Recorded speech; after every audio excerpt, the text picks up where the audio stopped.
de la superstar Alpha Blondy qui nous donne quelques éléments sur notre histoire.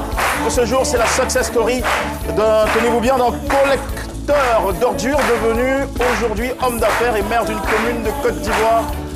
Mesdames et messieurs, bonjour, bienvenue à Sémidi. On vous souhaite tous la bienvenue avec Raïssa Diaby, le doyen Kassi, le docteur Philo et surtout...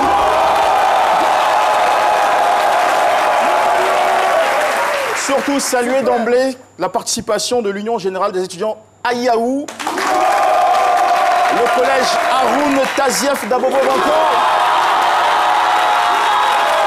et l'extraordinaire délégation du maire de Sikensi. Et comment oublier le fan club Sémidi, c'est chacun de nous. Donc encore des applaudissements généralisés pour vous saluer à la maison. Mesdames et messieurs, merci de nous rejoindre en direct sur la RTI. Aujourd'hui, un thème, hier, ramasseur d'ordures. Aujourd'hui, je suis le maire de Sikensi. C'est bien de cela qui va être la question. De qui, au fond, de l'histoire, enfin, de qui est-il question dans cette histoire? Voici la capsule de présentation. Notre invité du jour se nomme Ngata Brié-Joseph, marié et père de 7 enfants. Il voit le jour en 1964 à Bessedi, village situé dans la commune de Sikensi, ville dont il est l'actuel maire. Issu d'une famille modeste de 9 enfants, dont 5 garçons et 4 filles, Ngata Brié-Joseph ne s'est jamais fixé de limite. Il fait des études jusqu'au secondaire et devient en 1990 instituteur dans le privé. C'est en 2013 qu'il obtient son baccalauréat et est à ce jour fondateur de l'EPV, l'innovateur d'Aucuy. Ambitieux et opportuniste, il attache plus d'importance à l'action qu'aux idées théoriques. Ce grand homme de terrain a toujours opéré activement dans la collecte d'ordures. Il vient sur le plateau de Sémidi nous faire part de son incroyable parcours. Recevons-le avec Jean-Michel Aunin. Voyons ensemble recevoir notre invité témoin de ce jour. C'est bel et bien Monsieur Ngata Brié-Joseph, on va dire Monsieur le maire.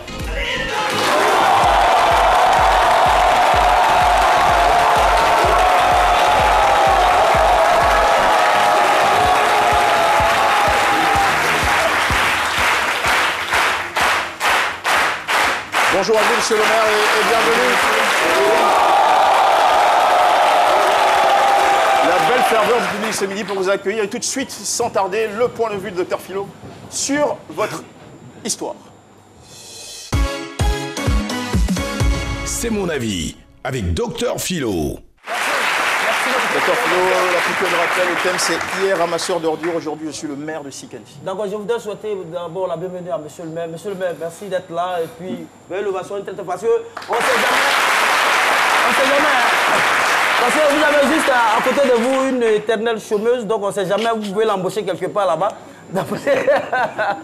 Mais je veux dire qu'on ne le dira jamais assez, je veux dire on ne sait jamais dans la vie. De ramasseur d'ordures, de ramasseur de nyama-nyama, vous êtes aujourd'hui maire. En fait, vous êtes dans une directive. Dieu même vous a créé pour ça. Mais là, qu'est-ce qu'il fait? C'est pas nyama-nyama, il ramasse.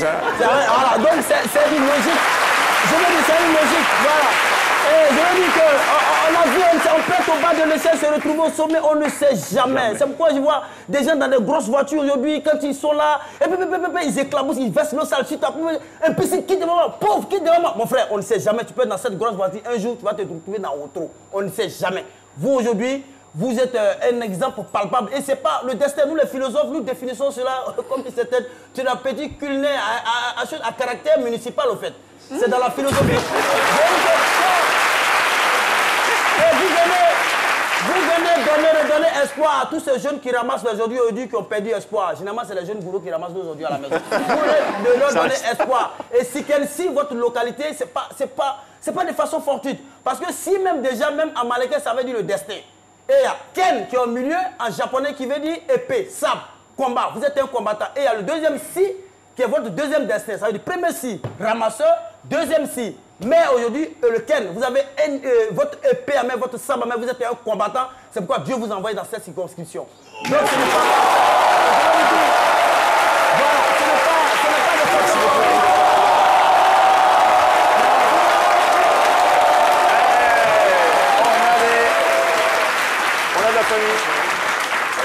La bonne mais attendez que ma chronique finisse quoi. Bonjour, messieurs. Salut, Caroline. Dis à Philo, quand les Doya arrivent, même si ça continue à finir, il nous laisse. L'émission a beaucoup changé, c'est incroyable. Il y a une très très bonne ambiance ici. Merci Caroline, merci beaucoup. On est trop d'être là. Attends, quelle Caroline? C'est Caroline? C'est plutôt Jean-Michel.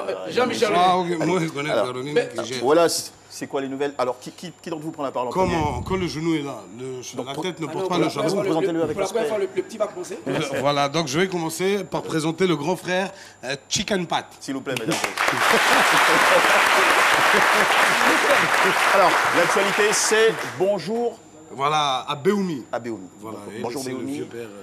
Alors, bonjour Béoumi, c'est sous le patronage du Premier ministre Amadou Gon Coulibaly. Il est ministre du budget et du portefeuille de l'État. Bientôt, il sera ministre du Bédou. Et sous le parrainage... J'ai l'impression que le spectacle a déjà commencé. Tout à fait. Sous le parrainage du ministre, votre ministre de tutelle, Sidi Touré. Béoumi sera en fête avec les meilleurs de la place. Ce sera à la place publique de Béoumi, juste près du stade de Béoumi. Et quand? C'est ce samedi 23 à partir de 20h, heure d'horloge. Il faut venir pour partager le fou rire. Et comme je ne suis pas seul, Bonnie la merveille, qui a beaucoup à dire ce jour-là, voilà, et plein d'autres humoristes qui seront là pour vous apporter de la joie. Et nous, c'est notre rôle de vous offrir la joie. Et comme on le disait tantôt, il faut venir pour vivre cela. Ça va être donc le plus beau week-end jamais passé à Béoumi. Tout à fait. Visiblement, d'accord. Merci beaucoup. J'imagine que Béoumi est impatient de vous accueillir. On vous souhaite donc une belle expérience. Merci d'être passé nous voir. Et à très vite. On va y aller. Merci beaucoup. Merci beaucoup. C'est midi, c'est... Je tue.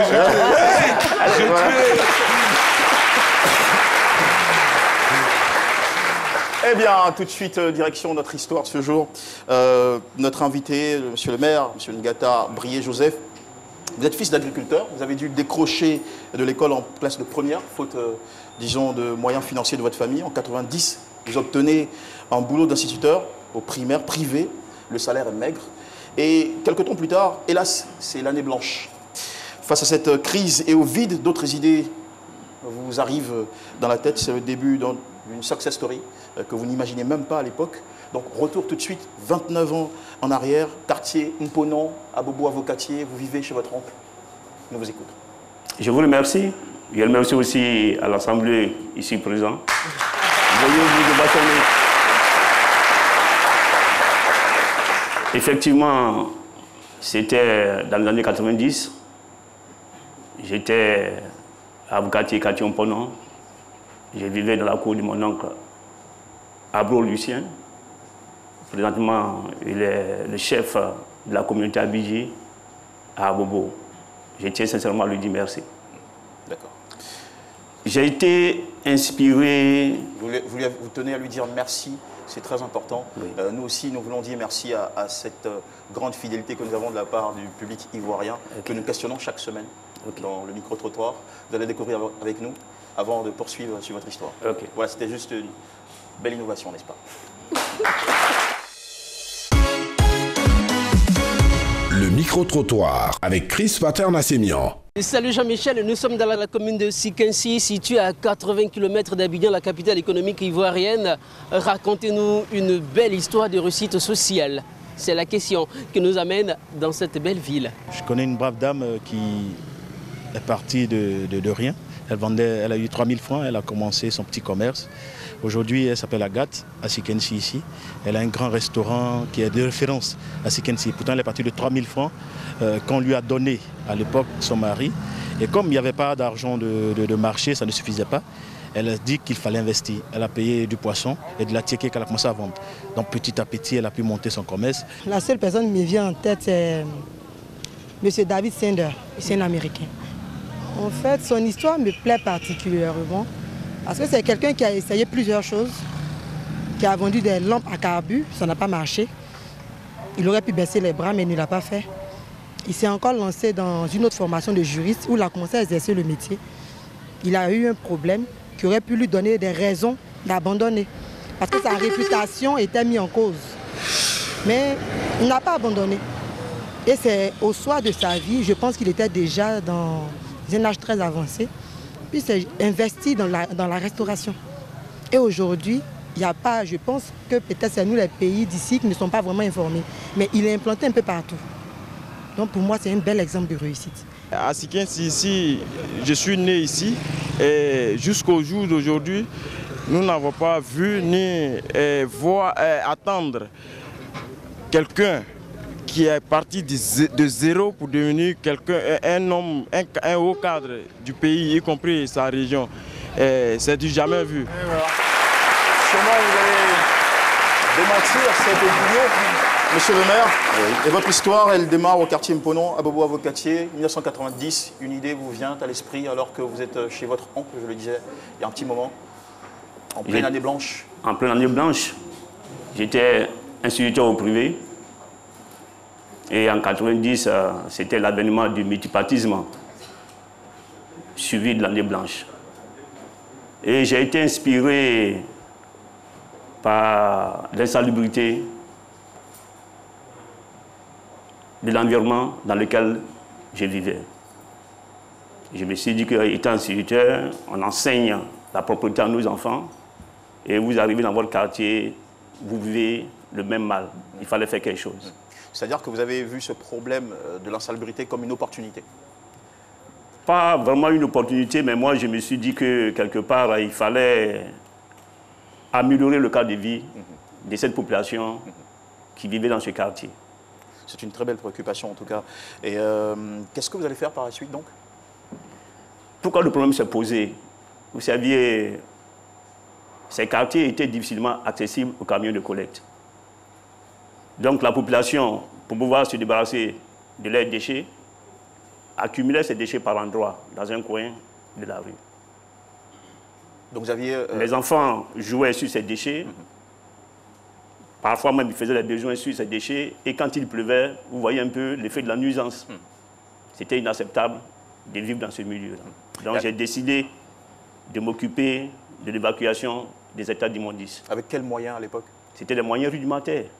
J'ai démarré par une brouette. Tout seul face à un tas d'immondices? Vous deviez tout seul, parce que lorsque vous avez une idée, vous devez la pratiquer. D'abord, mettre en pratique avant que les autres ne vous suivent. Donc j'ai démarré toute seule. C'est-à-dire que vous preniez des brouettés d'ordures ou de déchets que vous acheminiez jusqu'au point de collecte de... À un point accessible au camion de collecte de la mairie. Oula, et ça vous prenait des heures, j'imagine? Mais le maximum possible qu'on pouvait parcourir, au moins 250 à 750 mètres. Et ça prenait, il fallait faire plusieurs tours, faire des va-et-vient. Et vous avez réussi tout seul à débarrasser le quartier de ce gros tas d'immondices qui... Au fur et à mesure, j'ai passé une semaine pour éliminer le premier tas. Wow, ça c'est vraiment exemplaire.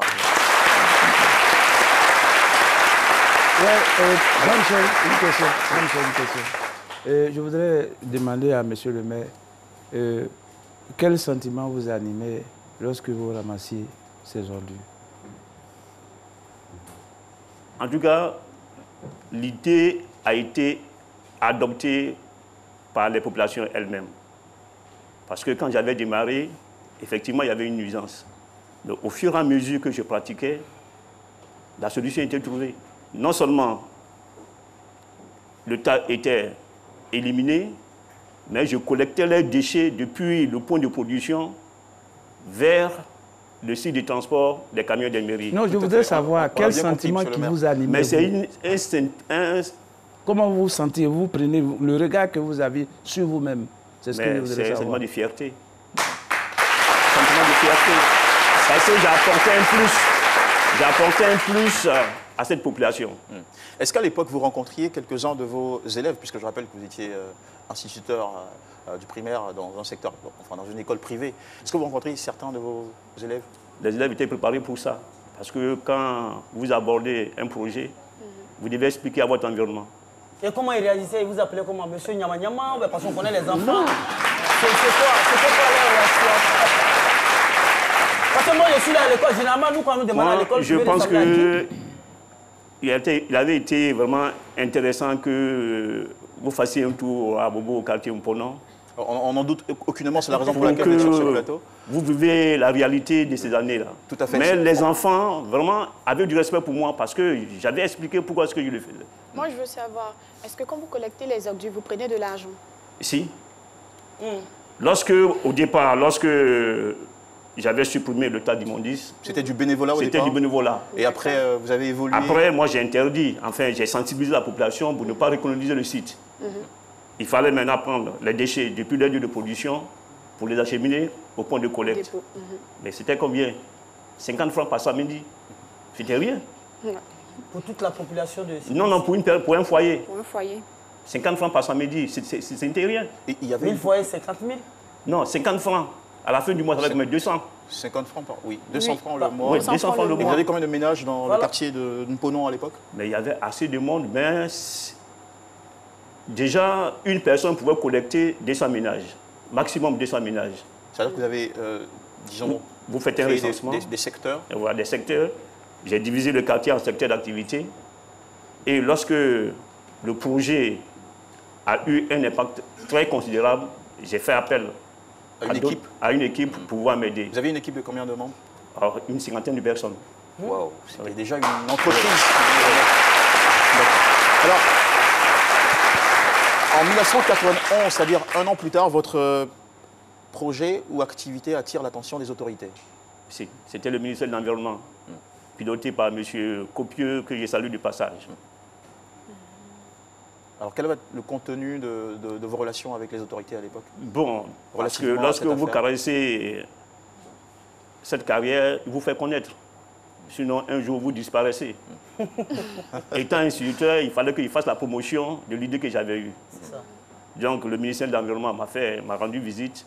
J'ai expliqué le bien fondé de l'opération. Et ils m'ont dit, ta place, ce n'est pas à l'école, il faut nous suivre. C'est comme ça que je suis parti de l'enseignement. Ah, vous avez quitté l'enseignement en 1992 pour vous lancer entièrement dans le business de la collecte? Pour enseigner d'abord la collecte des déchets dans les quartiers à vie modeste. Parce que dans ces quartiers, les camions n'avaient pas accès. Pourquoi? Les rues étaient impraticables. Il fallait trouver une solution. Est-ce qu'il fallait laisser cette population mourir dans les déchets? Non. Non. Il fallait trouver une solution. Donc, le ministère de l'Environnement a jugé opportun que je vienne définir le schéma mis en place pour que ça soit inscrit dans le schéma directeur de la collecte des déchets en Côte d'Ivoire. Et ça a été fait. Voilà, c'est super. Alors, comment dans la suite a évolué votre affaire, vos revenus, votre portefeuille client, puisque c'était quasiment devenu un business, vous avez 50 collaborateurs. Oui, il faut reconnaître qu'au fur et à mesure qu'on avançait, la demande était forte. Donc d'une brouette, on est passé à des charrettes, qu'on appelle au trot. Des charrettes, on est passé à des tracteurs agricoles qui transportaient une quantité aussi importante. Donc c'était devenu un business. Il fallait maintenant asseoir une base. Donc j'avais un bureau et j'ai travaillé en contact avec la mairie d'Abobo. J'ai salué de passage Yann Olivier qui était mon encadreur. D'accord, en 2000, en 2000, vous avez formalisé votre entreprise et en 2005, vous avez signé votre premier contrat avec l'État ivoirien. Donc les affaires, disons, tournaient bien. Effectivement, j'étais dans le secteur informel. Et vous savez que quand vous êtes dans le secteur informel, vous ne pouvez pas postuler. Donc, pour aller postuler pour un marché. Postuler des marchés, les marchés d'État, pour avoir des contrats un peu plus lucratifs. Donc, j'ai formalisé ma société et j'ai gardé toujours le même nom depuis 1990. J'ai gardé le même nom aujourd'hui. Si vous voyez les camions passer, vous verrez le même nom est toujours là. D'accord. J'ai gardé le même nom et j'ai pris un notaire qui a monté la société. J'ai postulé et j'ai eu mon premier contrat. Aujourd'hui, regardez la commune du Plateau. C'est mon fruit. Vous voyez comment c'est propre? C'est votre entreprise qui s'occupe de nettoyer le plateau. Je m'occupe de la collecte à 100% des déchets du plateau. D'accord. Et de Bingerville aussi De Bingerville et d'Anyama. Et d'Anyama. C'est très bien. Tout a commencé par une passion pour le bien-être des autres qui s'est transformée en business. Et aujourd'hui, vous êtes en train de rendre service aussi à enfin, une bonne partie de la ville d'Abidjan. Ça fait plaisir. Alors, vous êtes, enfin, quand on signe un contrat en général avec un État, et ça ce n'est pas propre à la Côte d'Ivoire, c'est un peu partout comme ça, il y a parfois des retards de paiement, ça arrive. Comment vous gérez ce genre de situation? Oui, il faut avoir une réflexion. Au départ, j'étais quoi? Instituteur autorisé. J'avais cette possibilité de créer aussi des écoles. Et c'est ce que j'ai fait. Donc je suis aussi fondateur. Vous êtes fondateur d'école. Ce qui m'appuie par moment, lorsque l'État prend des retards, il ne faut pas gréver. Il faut avoir des ressources parallèles pour pouvoir supporter le projet. Et donc vous êtes propriétaire de combien d'écoles? Enfin. Ça, excusez-moi.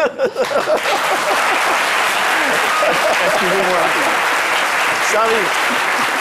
Il y a une école, la première école, c'est... La communication est un art pas du tout aisé. La première école, c'est à Oubois-Bocatier. Oui. Pour rendre vraiment hommage à la population de la Bobo, qu'à travers eux, avec les 50 francs par semaine, j'ai pu monter une école. Ah oui. Vous êtes c'était en 2006. Ce sont des écoles primaires, de grandes écoles primaires privées, parce que je vais vraiment enseigner la base, la gestion des déchets aux enfants. Et j'ai fait l'extension maintenant au plateau de Cuy. Vous pouvez vérifier une très belle école au plateau de Cuy. Donc vous êtes propriétaire de 2 écoles primaires privées, vous êtes DG, fondateur et DG de votre entreprise de collecte de déchets, et puis président du conseil d'administration d'une nouvelle entreprise internationale de collecte d'ordures. Ça, c'est à saluer.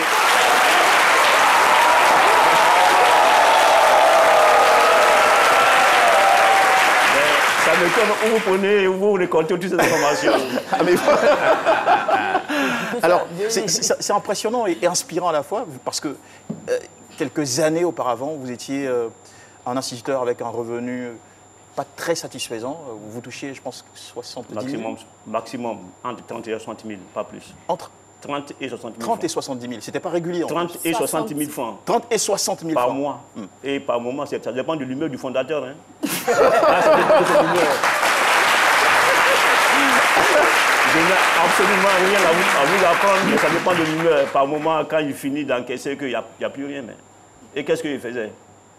Les cours à domicile, ça rapporte. Ah, oui. Tiens. Ah oui. Oui, maître de maison. Ouais. Une question, un conseil. Je voudrais m'inspirer de l'exemple de monsieur le maire de Sikensi. Merci. Pour donner un petit conseil aux Ivoiriens. Ok. La valeur d'un citoyen ne se mesure pas à sa profession, mais plutôt à sa manière de s'acquitter de sa tâche. Un ramasseur d'ordures est tout aussi utile pour sa commune qu'un maire. Ce sont de privilégier certains boulots au détriment d'autres. C'est tout ce qui nous freine. Battons-nous, travaillons. Comme monsieur le maire a donné l'exemple, il voit son environnement sale, il se met au travail et il se rend utile. En échange, il perçoit quelque chose. Merci. Voilà comment il faut concevoir le développement. Et c'est bien dit, c'est bien dit. Alors, merci beaucoup, Laurent Kassi. Monsieur le maire, à partir de quand vous vient l'idée de vouloir devenir maire? Je rappelle, maire de Sikensi aujourd'hui. Vous êtes maire de Sikensi, vous avez été élu le 13 octobre 2018 et vous avez pris fonction le 19 décembre 2018. Sikensi, c'est à 95 km d'Abidjan, soit 35 à 40 minutes de route. Mais vous avez parlé d'opportunité.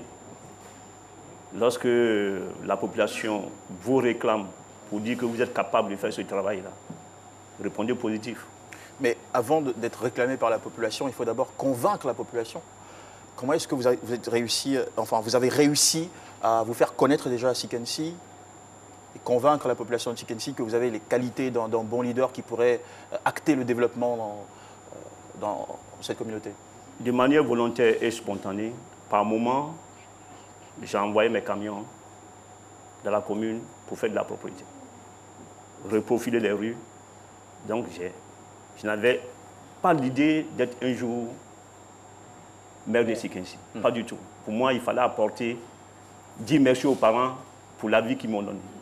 Vous avez déjà le sens de la redistribution des richesses. Vous étiez généreux envers votre communauté et tous ces actes-là marquaient la mémoire des populations de Sikensi. Effectivement.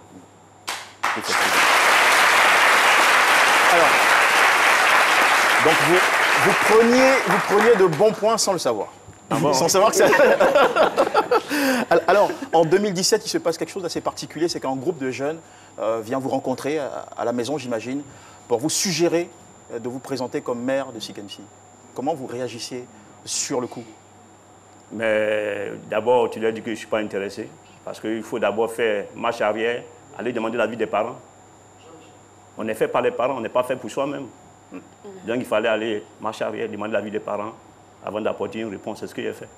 D'accord. Alors, qu'ont dit les parents? Comment avez-vous pris votre décision? On le saura juste après la pub sur RTI 1. À tout de suite. C'est midi, c'est ça.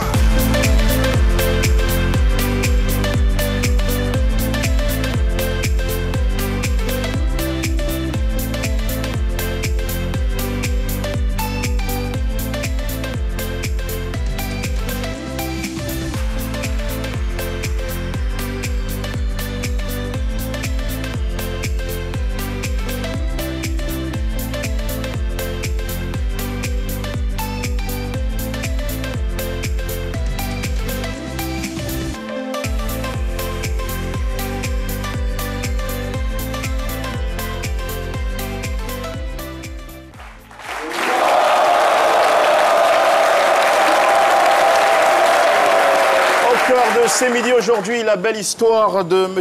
Ngata Brié Joseph, ancien instituteur dans le privé, devenu par un parcours particulier maire, en passant par la collection de déchets ménagers, c'est bien ça. Vous avez en tout cas un parcours inspirant. Alors vous nous disiez avant la pause publicitaire que vous avez été approché par deux jeunes de Sikensi, votre ville d'origine, qui vous ont proposé de vous présenter comme maire, une idée que vous avez ramenée aux parents pour avoir leur avis. Qu'est-ce qu'ils vous ont dit? Mais mon oncle Lucien, toujours Abro Lucien, j'ai perdu mon papa, père à son âme, donc c'est mon oncle qui m'a conseillé.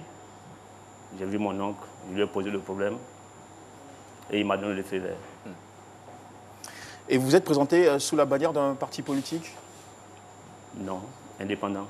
En indépendant. Mais généralement, se présenter en indépendant, c'est aussi beaucoup de challenges parce qu'il faut financer la campagne. Avec quels moyens vous avez dû faire face à cette obligation-là? Moi, je pense que j'avais déjà le minimum. Le minimum, c'est le matériel.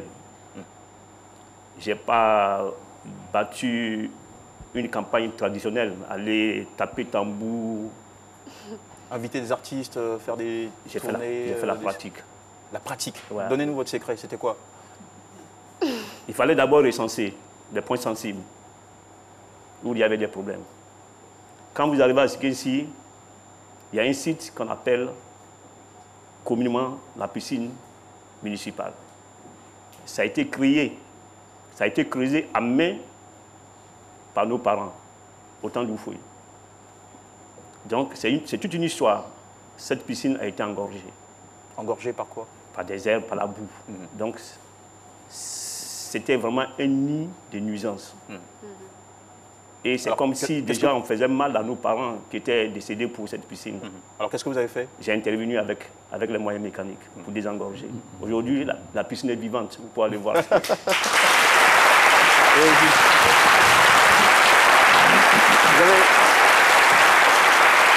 Le temps ne nous suffira peut-être pas pour évoquer, égrener le chapitre de toutes ces bonnes actions que vous avez menées dans votre commune. Mais en tout cas, vous avez adressé des besoins spécifiques et forts pour marquer les esprits avant de pouvoir vous faire élire quelques temps après.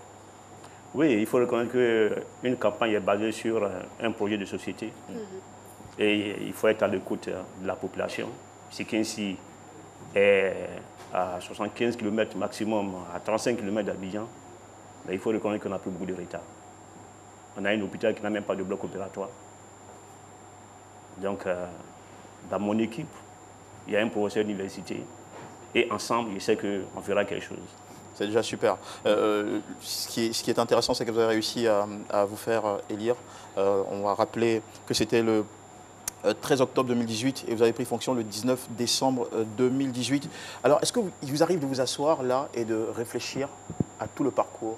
Ces années où vous viviez chez votre oncle, où vous étiez instituteur avec 30 000 ou 50 000 francs, où vous collectiez les ordures. jusqu'à ce que vous deveniez aujourd'hui maire, homme d'affaires, propriétaire de 2 écoles, d'une entreprise de collecte d'ordures avec un portefeuille client, un statut de PCA. Quand tout ça vous revient à l'esprit, qu'est-ce que vous dites? J'ai l'argent. C'est un esprit. Je vous ramène que c'est un esprit. Vous savez, ce qui m'a fouetté, c'est la souffrance des parents.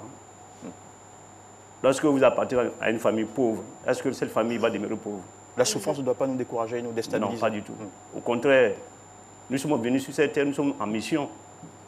Est-ce qu'il faut accepter de vivre pauvre jusqu'à l'infini? Non. Il faut se révolter contre la pauvreté. Mais monsieur, je veux savoir rapidement, est-ce que vous ne subissez pas un certain nombre de pressions, je me dis?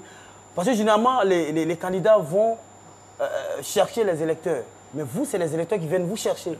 Vous ne vous dites pas qu'il y a une certaine pression aujourd'hui avec vous occuper du plateau et autres, tout ça là, parce que la population de Sikensi a envie que Sikensi devienne comme le plateau. Ouais.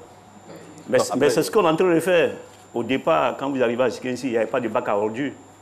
Il n'y avait pas de bac à ordures. Aujourd'hui, Sikensi a des bacs à ordures. La ville commence à vivre. Elle respire. La ville respire. Ceux qui ne sont pas venus prendre les images, ils vont vous le dire. Vous allez faire une pyramide là-bas. Il ne s'agit pas de distribuer, de l'argent aux parents pour dire que soit j'ai telle ou telle chose. Il faut apporter un changement. Merci beaucoup de l'avoir fait dans votre commune. C'est la raison pour laquelle nous vous recevons aujourd'hui. Et nous retiendrons très simplement de votre histoire que la crise, quand elle nous frappe, ne doit pas nous déstabiliser ou décourager. Au contraire, elle doit nous rendre créatifs. Elle doit nous pousser à ouvrir les yeux. Si nous sommes dans un secteur qui ne fonctionne pas très bien, peut-être faut-il ouvrir les yeux ailleurs et découvrir des opportunités dans lesquelles se lancer pour construire toute une vie comme vous le faites aujourd'hui. Surtout, ne jamais oublier que notre succès doit servir à notre communauté. Vous l'avez fait. Nous en sommes très fiers. Merci beaucoup à vous, monsieur Ngata Brié Joseph. On va dire monsieur le maire. Et nous accueillons juste à l'instant Paulus Agathon avec les réactions du public. Vos réactions nous intéressent avec Paulus Agathon.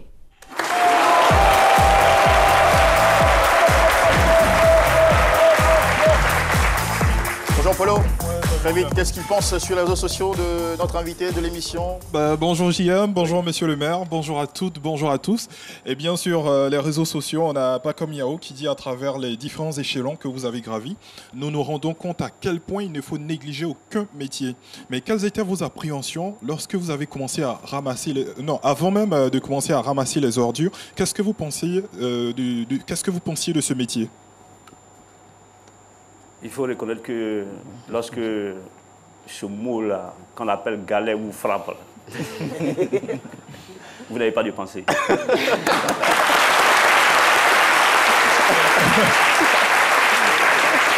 J'ai une question. Oui, mais pour aller plus loin avec la question de Pakom Yao, est-ce qu'à un moment donné, vous vous êtes dit qu'avec ce métier, on peut arriver à réaliser quelque chose plus tard? Oui, parce que j'étais encouragé. J'étais encouragé par la population, j'étais encouragé par mes parents. J'étais aussi encouragé par mon épouse. Mes enfants m'encourageaient parce que déjà, ils ont vu que la vie a commencé au fur et à mesure à s'améliorer. En tout cas, vous avez de la chance parce que dans ce genre de situation, si vous n'avez pas une épouse qui vous supporte, c'est compliqué. Hein. C'est compliqué. Ouais. On embrasse très fort, madame. Merci.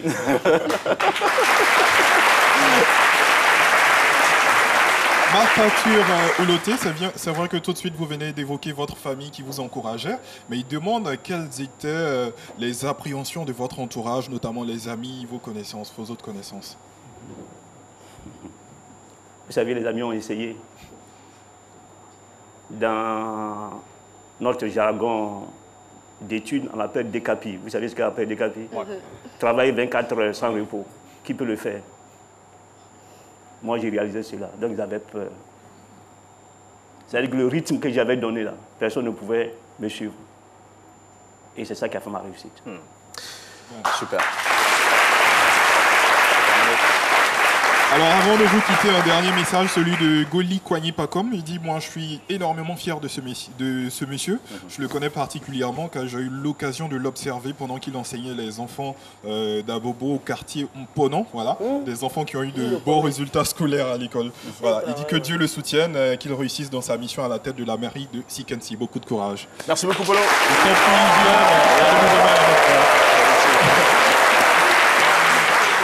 Mesdames et messieurs, recevons très rapidement, nous sommes en plein c'est midi et au pas de course, notre invitée surprise, Madame Safi Chantal Bousserouka. Vous êtes rwandaise, née en RDC. Vous êtes écrivaine, conférencière, réalisatrice, scénariste, coach d'événements. Et vous avez une actualité, c'est que vous allez bientôt organiser la cérémonie de dédicace et de publication de vos livres le 22 mars, précisément à la Bibliothèque nationale du Plateau. Bienvenue à vous. Merci. Alors, vous êtes venu en Côte d'Ivoire en mai 2017 participer au SILA et depuis lors, vous n'êtes plus rentré chez vous. Pourquoi, madame? Oui, allez-y. Ok. J'ai été invitée par l'association des écrivains de la Côte d'Ivoire parce que à Brazzaville, j'avais sorti mon premier livre qui parlait de l'immigration et j'ai eu l'invitation et je suis venue. C'était pour 5 jours. Et bientôt, je vais faire 2 ans. 12 ans en Côte d'Ivoire. Elle a été scotchée par la Côte d'Ivoire. Oui. D'accord. Alors, pourquoi vous êtes resté dans ce pays? C'est parce que vous aimiez bien Non, parce qu'avec mon livre, je devais faire... J'avais déjà organisé une tournée dans toute l'Afrique francophone pour essayer de sensibiliser la jeunesse contre l'immigration clandestine. Et comme j'étais déjà en Côte d'Ivoire, je me suis dit, je ne peux pas rentrer... à Brazzaville ou au Rwanda et revenir en Côte d'Ivoire. Et je suis restée, j'ai dit ok, j'ai le temps de m'organiser et de... Voilà. D'accord, enfin, pour dire simplement, il y a quelque chose d'addictif dans ce pays. Oui, oui, oui. Alors, qu'allez-vous nous présenter ce 22 mars? C'est 7 livres sur 6 thèmes, l'immigration, l'éducation, le réchauffement climatique, le génocide au Rwanda, l'excision et la mutilation génitale, puis, pour terminer, enfin, la stérilité. C'est beaucoup, 7 livres sur 6 thèmes en une seule...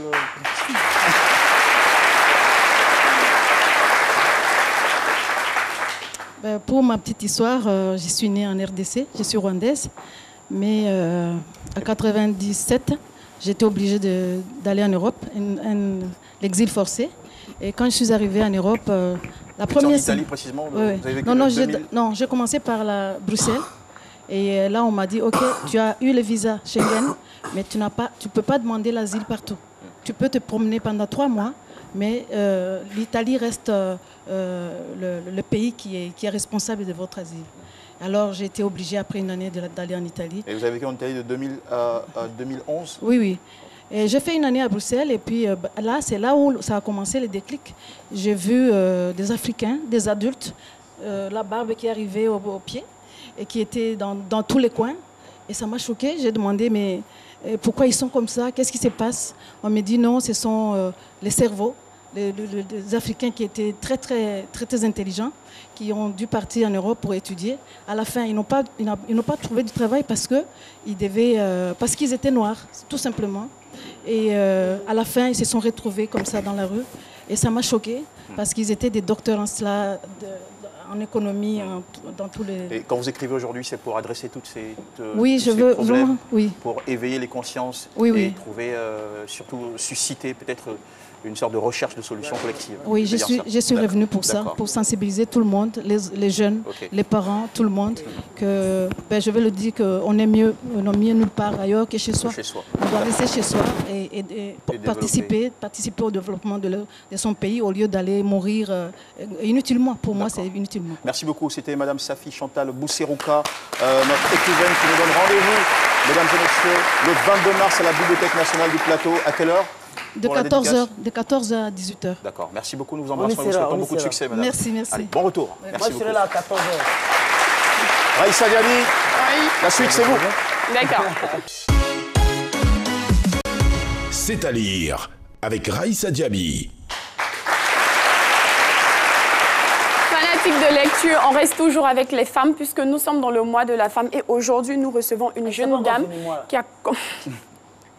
Nous recevons une jeune dame qui a commencé à écrire quand elle était en classe de première. Aujourd'hui, elle est titulaire d'un BTS en RH-Com et elle vient nous parler de 3 thèmes qui sont très importants dans notre société. Alors, ensemble, nous allons accueillir mademoiselle Elodie Yeboah.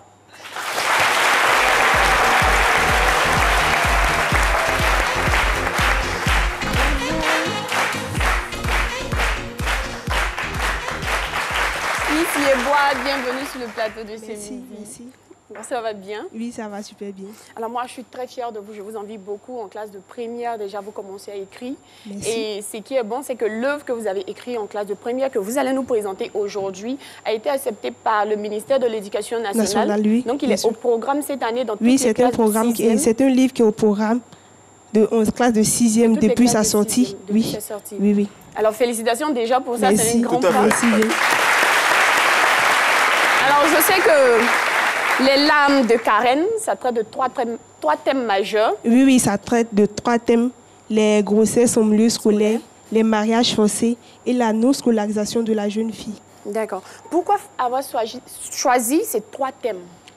Au fait, je viens d'une région où le taux de grossesse en milieu scolaire est très élevé. C'est où? Votre région, c'est où? La région du Gontougo, précisément à Bondoukou. Oui, oui, où le taux de grossesse en milieu scolaire est beaucoup élevé. Et le taux de scolarisation de la jeune fille est très faible. Et aussi les mariages forcés. D'accord. Et on sait que ce livre-là, l'histoire, c'est que vous avez participé à un concours. Oui, au départ, c'était un concours littéraire qui est organisé chaque année. Le concours littéraire, au départ, était dénommé le concours littéraire Serge Gras, qui est maintenant le concours littéraire Madeleine Chikaya. D'accord. Et c'est à la suite de ce concours que j'ai été lauréate. J'ai été la première du petit concours. Merci.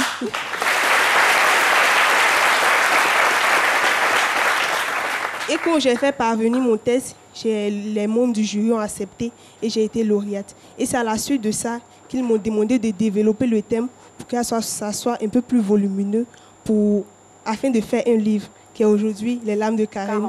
Les larmes de Karen. Oui, alors, c'est un ça. livre qui sensibilise très bien sur les thèmes abordés, grossesse en milieu scolaire, déscolarisation de la jeune fille et mariage forcé, que je vous invite à lire, disponible dans toutes les librairies de France au prix de 2000 francs, qui fait 86 pages. Oui, c'est merci cela. beaucoup, Miss Élodie Yeboah. On espère vous revoir avec une autre Merci, œuvre. merci. Et voilà, nous félicitons une nouvelle fois Miss Yeboah et leur accompagnons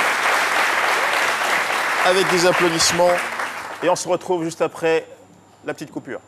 Tous ceux qui ont profité, ils se sont abonnés. Toi aussi tu peux essayer, vraiment tu auras tout gagné, Joe. Le bonheur que tu cherches là, ça dépend de toi.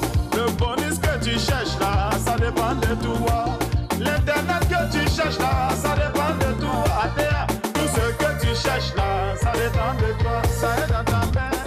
2019, le choix vous appartient. Rejoignez le réseau Move et profitez. Merci monsieur nous sommes sur la dernière ligne droite de cette émission, mesdames et messieurs. Aujourd'hui, journée mondiale de la santé bucco-dentaire. Le thème de la journée fait A. Agis maintenant pour une bonne hygiène bucco-dentaire. Recevons pour en parler madame Kwaku, épouse Conan, chirurgienne, dentiste. Des applaudissements.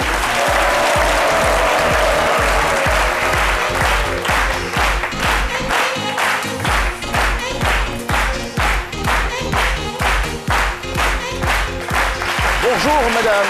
Bonjour. Madame, quel est le sens de cette journée mondiale? Cette journée mondiale a pour but de mettre en lumière la santé bucco-dentaire. Elle a été décidée par la FDI et avec toutes les associations nationales. Nous mettons en lumière cette journée par des actions sociales ciblées. Et effectivement, en Côte d'Ivoire, l'AOSCI, qui est l'association des odontostomatologistes de Côte d'Ivoire, a décidé de mener une série d'actions aujourd'hui. Donc, et précisément, quel type d'action Voilà, nous faisons des sensibilisations à l'hygiène bucco-dentaire et des consultations et avec des soins gratuits.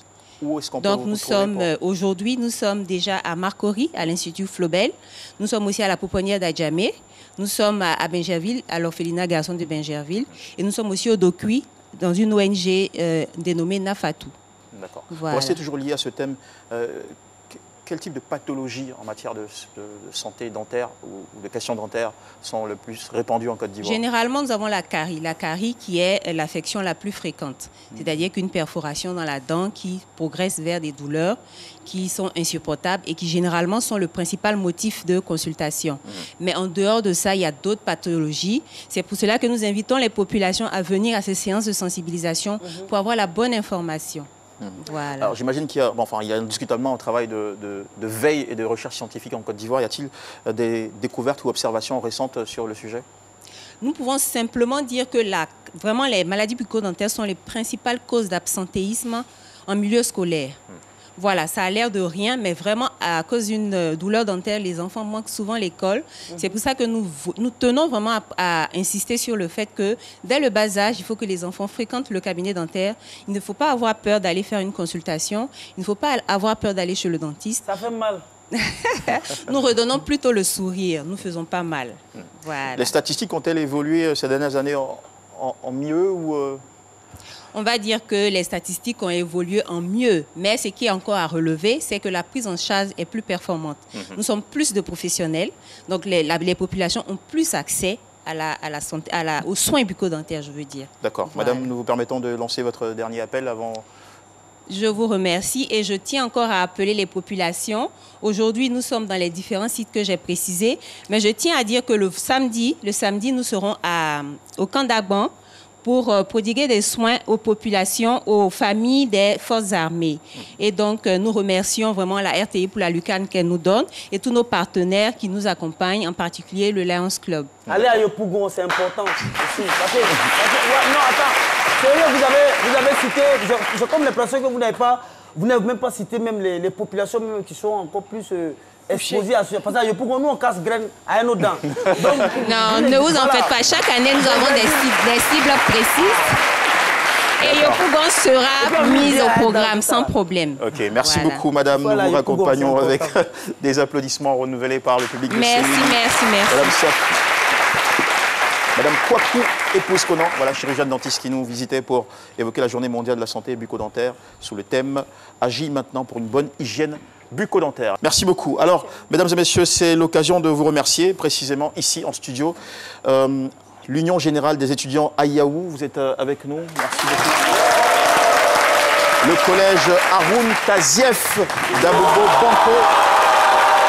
La délégation du maire de Sikensi qui était l'invité témoin ce jour. Et nos amis du club C'est Midi. Voilà, merci beaucoup d'être tous venus. Mesdames et messieurs, merci encore une fois de nous avoir suivis aujourd'hui avec beaucoup de plaisir et d'intérêt. Nous vous espérons demain au rendez-vous à 12 h sur RTI 1 pour un autre numéro de C'est Midi, pour lequel je remercie aussi le doyen Kassi, Dr Philo, Miss Raïssa Diaby, toute notre équipe technique, toute la régie. Allez, bon déjeuner à tous et à toutes. Et à demain avec autant de bonheur.